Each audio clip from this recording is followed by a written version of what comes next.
Well, another episode of the JoshCast. And even me saying it that way, with that, putting a little bit of drama on it, makes me very uncomfortable with that. How am I doing? Well, it turns out my urethra is okay. For those of you who are concerned, thanks for writing in. They performed I still can't pronounce it, the cystoscopy, the pokey. Put a camera up in my urethra, checked things out, looked fine. This was my first time being put under, and I don't take drugs or drink, so it was very effective. He injected something into the IV bag, and I said, "Is it working?" And then the next thing I remember is the nurse saying, "It's over. You can wake up now. Get out. Let's go." Hopefully the procedure was done. I don't even know. It may not have been done. They could have just wheeled me in and slapped me around a bit or something. Presumably it was done. And they say my urethra is clear. My urethra is not like the LA freeway system, so we can celebrate. Haha! Success! Or kapla, as the Klingons would say. And it happened on a Saturday. It took me until the following Tuesday to feel not under the influence of the drug. I was walking around making decisions, doing things Sunday and Monday. Probably should not have been doing that.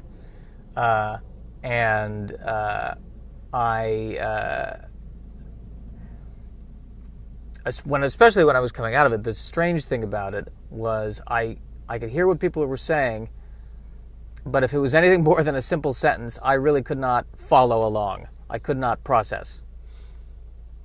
It was, that color wheel thing that you see on the Mac when it's thinking, a lot of that was happening in my state of being. So that was fun.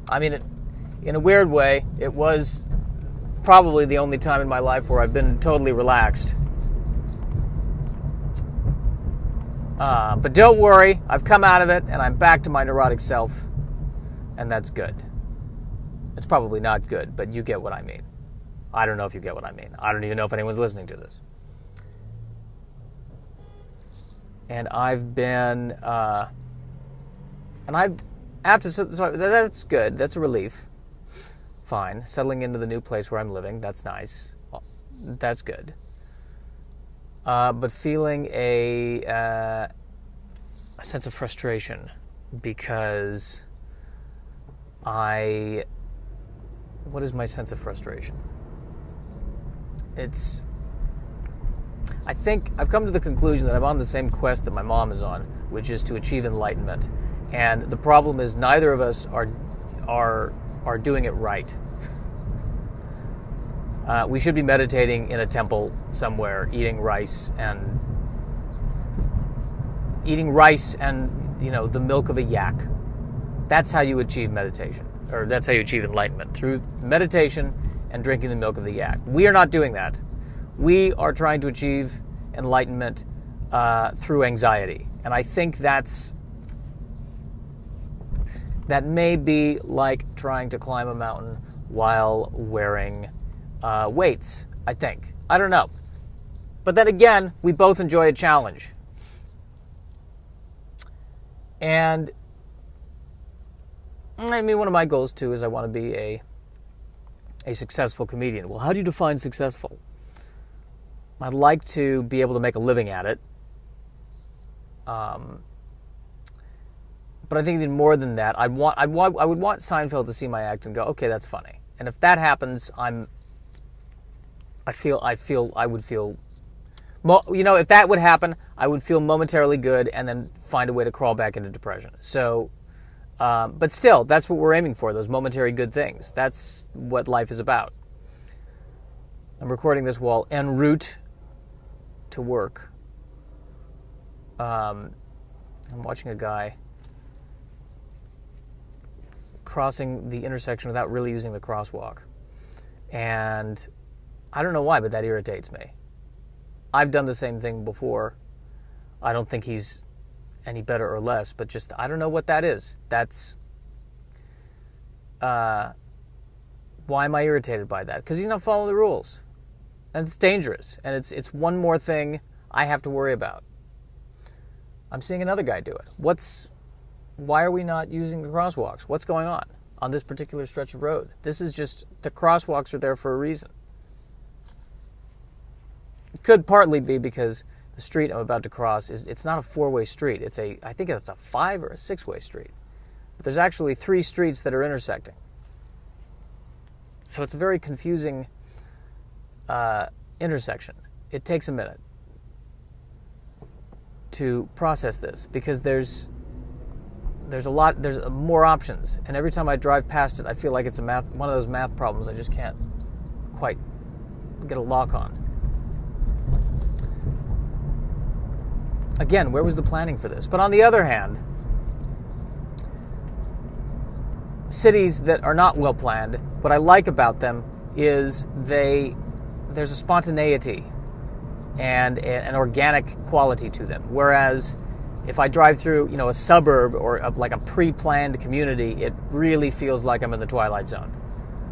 And it feels almost like if somebody presses a button somewhere, the entire community will, like half of the city will roll to the left, and it will reveal like a nuclear missile that launches out of it. It feels that fake to me.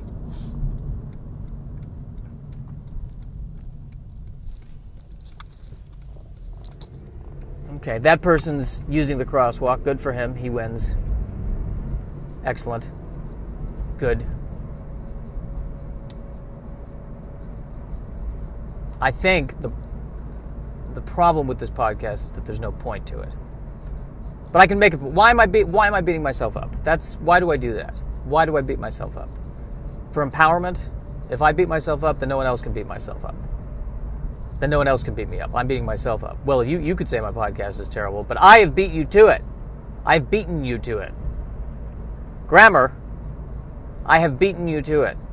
Therefore, you can't hurt me, because I have already hurt myself. There's a logic to it, not a very good one, but a logic to it nonetheless. Maybe that's how the United States should handle all military situations. We should just, everyone get out and just start punching themselves in the face. And the other side is going, what are they doing? You know what? I'm going to leave them alone. Let's not get in the middle of that.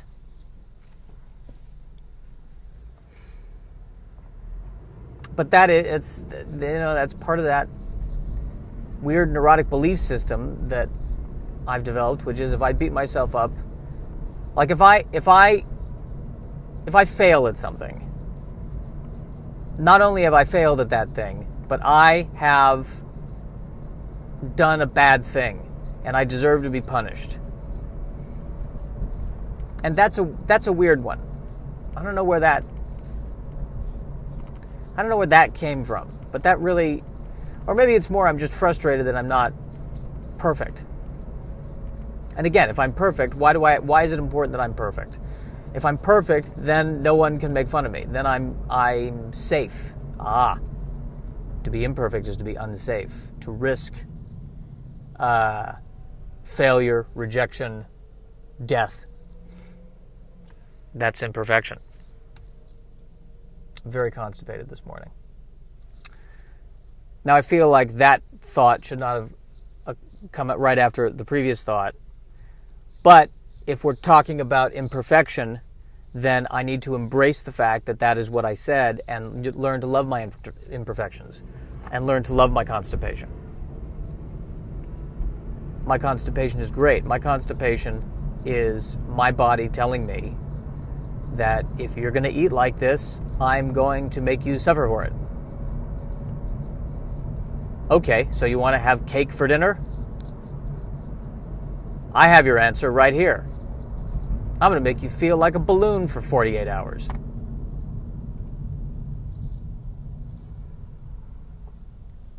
La Paz liquor. I don't know, I shouldn't be doing that in a podcast because now I'm theoretically telling you where I am.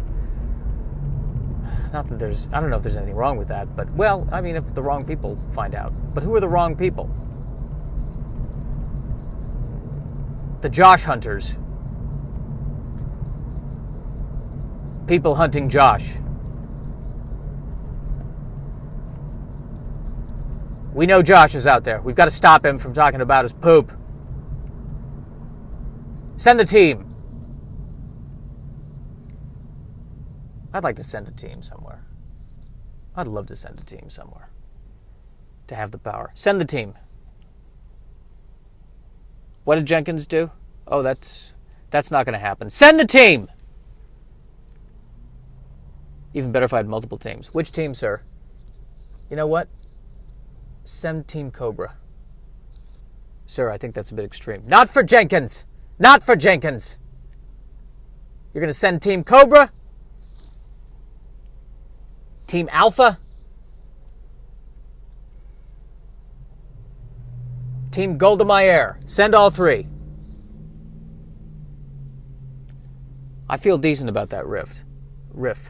Not rift. Rift is something else. Rift is a rift is a rift. It's a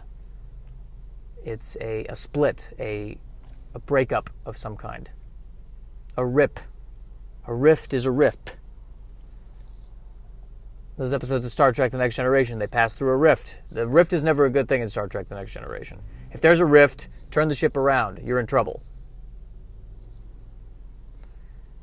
And then usually in the episode, the rift has to be, we have to repair the rift. How do you repair the rift? By realigning the harmonics of something. Oh, got it.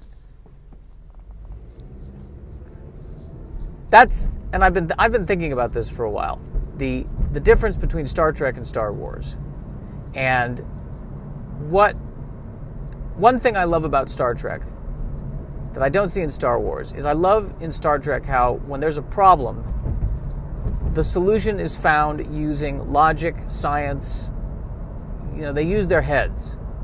Whereas many times in the world of Star Wars, the solution just seems to be trust in the Force. And if you trust hard enough, my magic will beat your magic. That's what many episodes feel like. Although, Rogue One was not one of those. And Rogue One, I would say, actually, of all the Star Wars movies that have come out recently, Rogue One was actually one of my favorites. Again, because they didn't have the Force. So it was more relatable. But Star Trek, I like that. I feel like there's a villain in Star Trek. I'm going to destroy the entire Alpha Quadrant. In Star Wars, there'd be a lot of drama about it. But in Star Trek, they walk into the conference room and they go, okay, well, Pactar III is going to destroy the Alpha Quadrant. Well, what's he going to destroy it with? This Thalaron radiation device. Okay, how do we defuse it? Well, the it's got some coppered shielding. So if we take if we realign the harmonics of the structural integrity field, that'll diffuse the copper plating, and then we'll be able to fire a retroactive particle accelerating beam at it. And that should stop it. All right, great. What time do you want to do it? Let's do it well, we've got play rehearsal at 6. And then we were going to have dinner at 7. We should probably push that to 7:30 because the play we're rehearsing, it's Richard III. And that scene with Richard and Lady Anne, we need to run that one again. So we're going to do that, dinner at 7:30, and then... and then we were thinking of gelato at 8:30. So why don't we do this? Because I would rather we do this sooner than later. Just because if something goes wrong with the particle accelerator weapon and the copper doesn't quite melt, we should budget that in. So I think we should probably do that. Let's do that at 4. Let's do 4 to 6 is Save the Universe. Gives us an hour to shower, and then we go right into the play practice at 7. Does that work for everybody? Worf, does that work for you? Great. Okay, I think that works. Let's let's do that. Go team, go. And let's get Team Cobra on the works on that. Get Team Cobra on it first. I like Team Cobra. I think they'll enjoy the challenge of this one. Okay, so there's another riff for you. Not riff, if you will. I'm passing by, I think this is the waterworks. I think it's the waterworks. I'm not even sure what it is, but there's always white smoke coming out of the stacks. And somebody says to me, oh, it's just water vapor. And I think someone has even said it's water vapor. I don't know if that's true. I just don't buy anything that comes out of a smokestack as being anything good. Because if it was good, it wouldn't. I feel like they wouldn't need to build the smokestack. That's my feeling on it. Police officer is just passing. I just want let the record state I was in the right lane and I stopped to let the police officer pass. Let the record state that. Just want to make sure everyone is aware of that happened. I will be honest with you, there are times where I don't go to the right. If I'm, for instance, in a left turn lane about to turn left, it feels weird. I feel a bit trapped. So I just stop and let the ambulance or the police car navigate through, and usually it hasn't been a problem. Though I gotta say, as I describe it, I'm feeling a twinge of guilt. And is that the Judaism talking? I think it is. Well, this has been another podcast. So thanks for listening, and follow me at Nerdy Virgin on Twitter and Instagram if you dare. And I have a blessed week.